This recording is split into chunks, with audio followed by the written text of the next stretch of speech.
Media पर कुछ लोगों ने लॉकडाउन के दौरान जो है सांप्रदायिकता फैलाने की पूरी कोशिश की। यहाँ तक कि हिंदू मुस्लिम के बीच खाई पैदा करने के लिए हर प्रयास भी कुछ लोगों ने किया, लेकिन सुल्तानपुर में पप्पू रिजवान ने सांप्रदायिकता को तमाचा मारते हुए एक मिसाल कायम कर दी।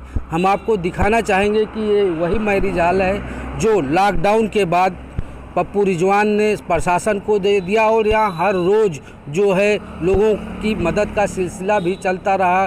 काफ़ी लोग क्वारंटाइन भी किए गए, जिन्हें खाने पीने तक की व्यवस्था जो है पप्पू रिजवान ने कर डाली थी। हमारे साथ मौजूद हैं पप्पू रिजवान, जिनसे बात करते हैं कि आखिर जो इस तरह का माहौल है कैसे आपको।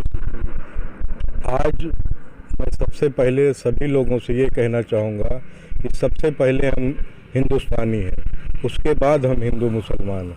और आज इस महामारी के दौर में अगर इस तरह की कोई बात कर रहा है हिंदू मुसलमान की, तो मेरे ख्याल से वो बहुत तुच्छ सोच की बात है।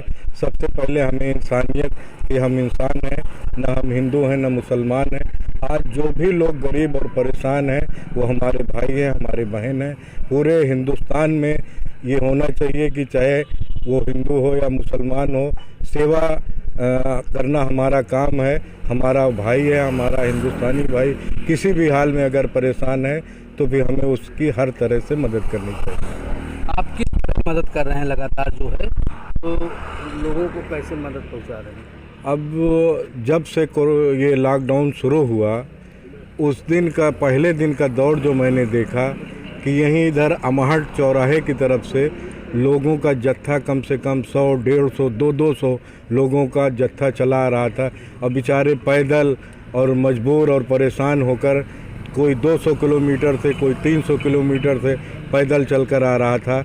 किसी के साथ छोटे छोटे बच्चे थे, वो खुद बच्चों को तो नहीं अपने गोद में ले सकते थे, बच्चा भी थक हार चुका था। तो मैंने इसी जगह हम और हमारा परिवार और हमारे दोस्तों ने यहीं खड़े होकर लोगों को अंदर मैरिज लॉन में भेजने का काम किया। तुरंत हमने 8-10 हलवाई बुलाकर और सभी लोगों के लिए खाने का इंतज़ाम किया। अपना पूरा मैरिज हॉल जो हमारा हॉल है, कमरे हैं, सारा सब साफ़ सफाई करके हमने उन लोगों के रुकने के, आराम करने की व्यवस्था बनाई। और मैं उस परवरदिगार का बहुत शुक्रगुजार हूँ कि जिसने मुझे ये बुद्धि दी, सद्बुद्धि दी कि मैं लोगों की सेवा कर सकूँ। न मैं उस वक्त ये देखता था और न देखूँगा कि कौन हिंदू है कौन मुसलमान है। मुझे सिर्फ इंसान दिखाई दे रहे थे और मैं अपने फ़र्ज़ को निभा रहा था, जो मेरा फ़र्ज़ है, जो मुझे मेरे माँ बाप से विरासत में मिली है कि पहले इंसानियत, उसके बाद फिर कुछ और सोचना चाहिए। और वही काम मैंने किया।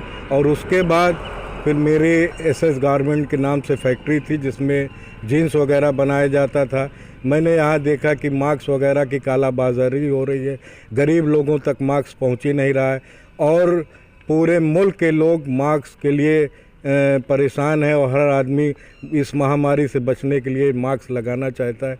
मैंने तुरंत उस फैक्ट्री को, एसएस गारमेंट जीन्स फैक्ट्री को कन्वर्ट करके मास्क फैक्ट्री उसको बना दिया और निःशुल्क मास्क बना के बांटने का काम शुरू किया। और वो लगातार निरंतर जारी है और लगभग अभी तक हमने 75 से 80 हज़ार मास्क निःशुल्क हमने बांटा है। और इंशाअल्लाह जब तक लॉकडाउन चलेगा तब तक ये सेवा हमारी चलती रहेगी। मैं फिर यही कहना चाहूँगा कि इस महामारी के दौर में हमें अपने भाइयों को देखना है और ये हिंदू मुसलमान फ़िरका परस्ती वाली बात को एकदम दिमाग से निकाल देना है और जन सेवा करना है।